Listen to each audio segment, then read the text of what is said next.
Selamat pagi, jumpa lagi di pelajaran IPS kelas 7 dengan tema perubahan potensi sumber daya alam dan aktivitas kegiatan ekonomi.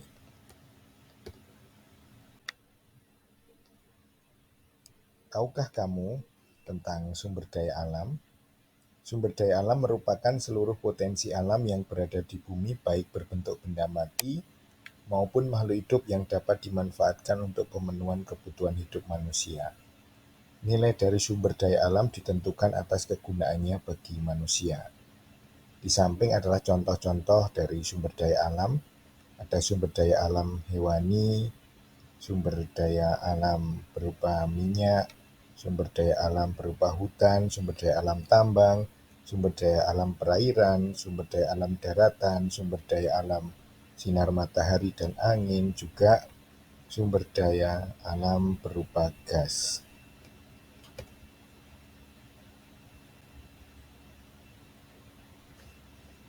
Sumber daya alam berdasarkan sifatnya dibagi dua, yang terbarukan atau renewable resources, sumber daya alam yang oleh alam bisa dibentuk kembali dalam waktu yang relatif cepat, sehingga sumber daya alam ini hampir tidak dapat habis. Yang kedua, sumber daya alam yang tidak terbarukan atau unrenewable resources. Sumber daya alam ini sangat terbatas karena tidak adanya penambahan jumlah serta proses pembentukannya memerlukan waktu yang sangat lama. Contohnya mineral, barang tambang, batu bara, dan bahan bakar fosil lainnya. Dilihat dari jenisnya, ada sumber daya alam organik. Sumber daya hayati adalah sumber daya alam yang pembentukannya berasal dari jasad hidup atau hewan, atas hewan, dan tumbuhan. Contoh sumber daya alam organik adalah kehutanan, perikanan, pertanian, dan peternakan. Yang kedua, sumber daya alam anorganik atau abiotik. Sumber daya alam yang berasal dari benda mati yang berupa zat padat, cair, dan gas. Contohnya gas alam, minyak, mineral, dan tanah. Lanjut pada sumber daya alam berdasarkan jenisnya. Ada sumber daya alam terestris atau daratan. Ini seluruh sumber daya yang mempunyai hubungan dengan tanah sebagai tempat atau lahan kegiatan manusia.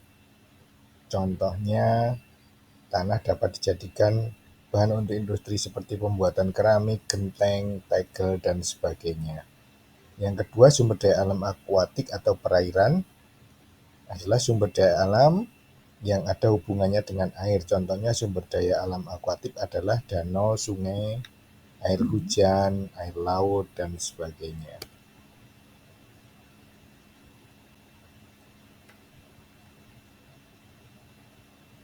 Sumber daya alam hutan.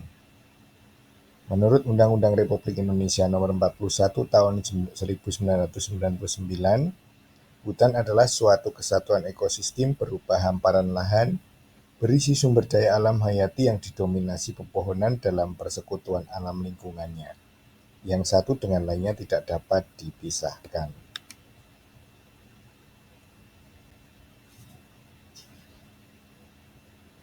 Kita mengenal berbagai jenis hutan. Yang pertama, hutan konservasi adalah kawasan hutan dengan ciri khas tertentu yang mempunyai fungsi pokok pengawetan keanekaragaman tumbuhan dan satwa serta ekosistemnya.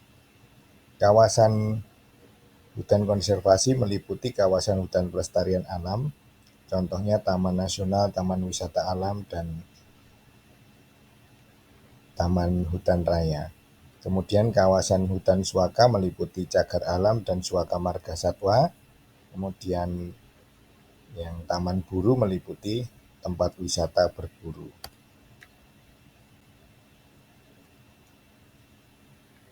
Yang kedua, hutan lindung adalah kawasan hutan yang mempunyai fungsi pokok sebagai perlindungan sistem penyangga kehidupan untuk mengatur tata air, mencegah banjir, mengendalikan erosi, mencegah intrusi air laut, dan memelihara kesuburan tanah. Hutan produksi adalah kawasan hidup yang mempunyai fungsi pokok memproduksi hasil hutan. Indonesia memiliki potensi sumber daya hutan yang besar. Papua, Kalimantan, Sulawesi, dan Sumatera merupakan lokasi hutan luas yang saat ini masih dapat dijumpai. Beberapa hasil hutan yang dapat diambil dari hutan diantaranya kayu cendana di wilayah Nusa Tenggara, kemudian kayu pinus di Takengon Aceh, dan sebagainya.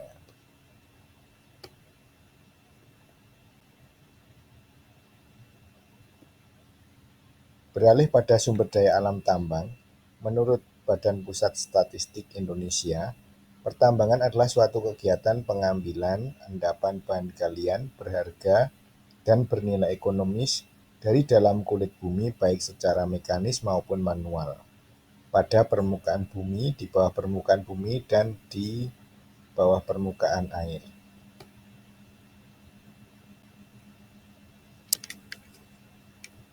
Sumber daya alam tambang menurut Undang-Undang Republik Indonesia Nomor 11 Tahun 1967 tentang ketentuan-ketentuan pokok pertambangan, bahan galian dibagi menjadi 3 golongan, yaitu golongan A yang bisa dikatakan sebagai golongan strategis, contohnya minyak bumi dan gas.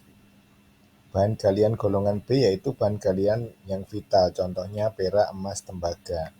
Dan bahan galian golongan C yaitu bahan galian yang tidak termasuk golongan A dan B. Biasanya digunakan dalam industri, contohnya batu, pasir, dan sebagainya.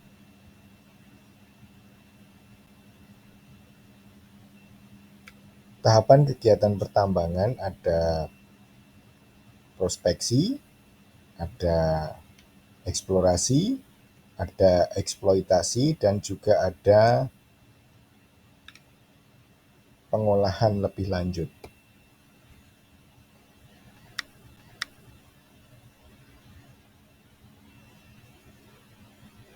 C. Sumber daya alam kemaritiman. 2/3 wilayah Indonesia berupa laut. Hal ini membuat potensi sumber daya alam kemaritiman Indonesia sangat besar. Di antaranya potensinya adalah perikanan pantai dan perikanan laut, energi kelautan berupa gelombang laut, pasang surut, panas laut, dan arus laut. Kemudian yang ketiga, wisata bahari meliputi pantai, terumbu karang, hutan bakau, wisata bawah laut.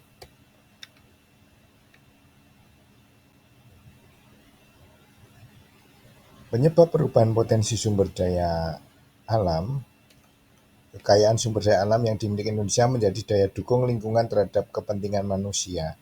Namun seiring dengan perkembangan waktu, potensi sumber daya alam tersebut mengalami perubahan. Faktornya diantaranya eksploitasi sumber daya alam yang berlebihan, pertambahan jumlah penduduk yang pesat, serta pencemaran lingkungan.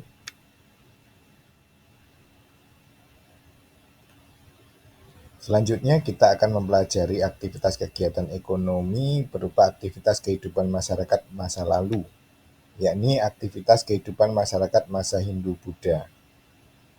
Kita mengenal ada 5 teori tentang masuknya Hindu-Buddha ke Indonesia. Ada teori Brahmana, Ksatria, Waisya, Sudra, dan teori arus balik.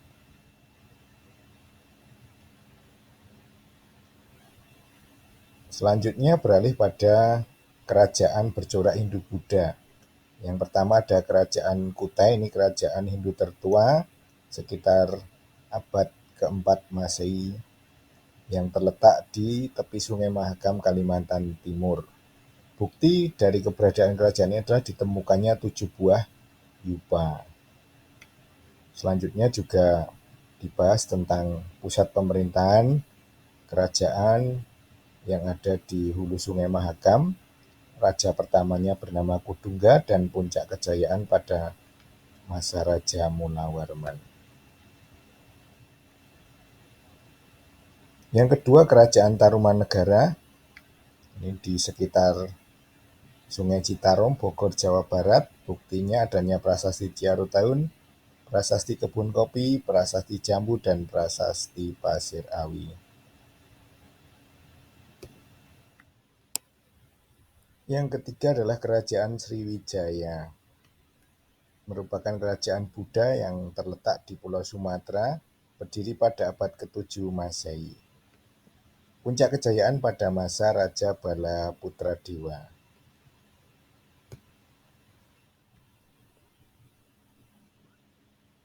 Kerajaan Hindu selanjutnya adalah Mataram kuno yang berkembang abad ke-8 di pedalaman Jawa Tengah yang pusatnya di daerah Prambanan, Klaten. Sumber tertulis kerajaan ini antara lain Prasasti Canggal dan Prasasti Kalasan. Kemudian di Jawa Timur ada kerajaan Hindu yang bernama Singasari, didirikan pada tahun 1222 raja pertamanya Ken Arok dan puncak kejayaannya pada masa Raja Kertanegara.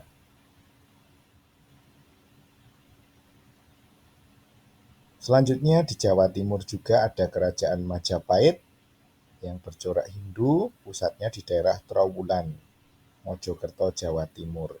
Raja yang terkenal adalah Raden Wijaya, sebagai pendiri. Kemudian masa kejayaannya pada masa pemerintahan Raja Hayam Wuruk. Prasasti yang ada adalah Prasasti Kudadu, Balawi, Sukamerta, dan Waringin Pitu. Kitab-kitab yang dikarang pada masa itu adalah Pararaton dan Negara Kertagama.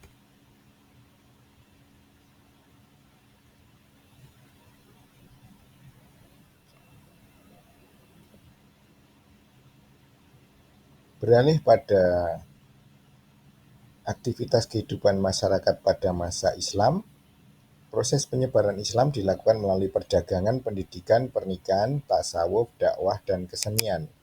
Teori tentang masuknya Islam dikenal 3 teori, teori Gujarat, teori Mekah, dan teori Persia.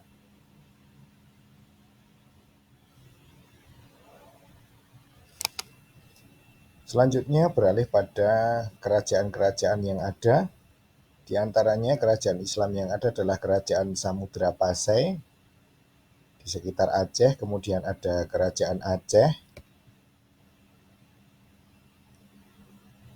Di Jawa Tengah kita mengenal ada kerajaan Demak dan kerajaan Mataram Islam, di mana Mataram Islam ini ada buktinya yang bisa kita lihat dari dekat, yakni adanya Keraton Kasultanan Yogyakarta dan Kasunanan Surakarta.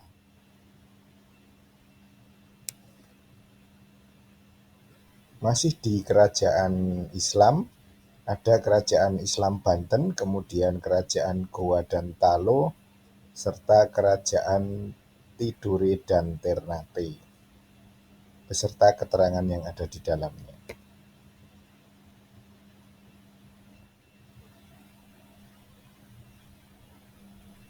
Beralih pada aktivitas kegiatan ekonomi. Kegiatan ekonomi terdiri dari produksi, yakni kegiatan menghasilkan dan menambah nilai guna atau manfaat barang dan jasa. Kemudian produksi menghasilkan beragam nilai guna dan nilai guna bentuk, tempat, waktu, dan kepemilikan barang. Adapun faktor produksi ada sumber daya alam, tenaga kerja, modal, dan kewirausahaan. Yang kedua adalah distribusi, kegiatan yang dilakukan oleh orang atau lembaga untuk menyampaikan barang atau jasa dari produsen kepada konsumen. Dalam kegiatannya, distribusi memiliki cakupan diantaranya pembelian, pemilahan, pengelompokan, pembungkusan, pengepakan, penggudangan, serta pengangkatan dan pengangkutan. Badan distribusi terdiri dari agen, makelar, komisioner, importir, eksportir, grosir, eceran. Sistem distribusi kita kenal ada sistem distribusi langsung, semi langsung, dan tidak langsung. Berikutnya adalah konsumsi, kegiatan untuk menghabiskan atau mengurangi nilai guna suatu barang atau jasa. Faktor yang mempengaruhi konsumsi, tingkat pendapatan, tingkat harga, kemudian ketersediaan barang dan jasa. Faktor yang non-ekonominya, jumlah tanggungan keluarga, tingkat pendidikan, tempat tinggal, serta lingkungan sosial budaya. Berikutnya pelaku ekonomi, kita mengenal ada 4 pelaku ekonomi, yaitu rumah tangga keluarga atau konsumen disingkat RTK, kemudian ada rumah tangga produsen atau perusahaan atau RTP. Yang ketiga pemerintah, dan yang keempat masyarakat luar negeri. Para pelaku ekonomi tersebut bisa melakukan kegiatan ekonomi semuanya, baik dalam bentuk kegiatan produksi, konsumsi, ataupun mungkin ada juga yang bergerak di bidang distribusi. Demikian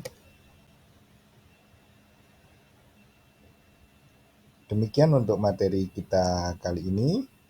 Terima kasih atas perhatiannya. Bertemu kembali di materi selanjutnya. Sekian, terima kasih.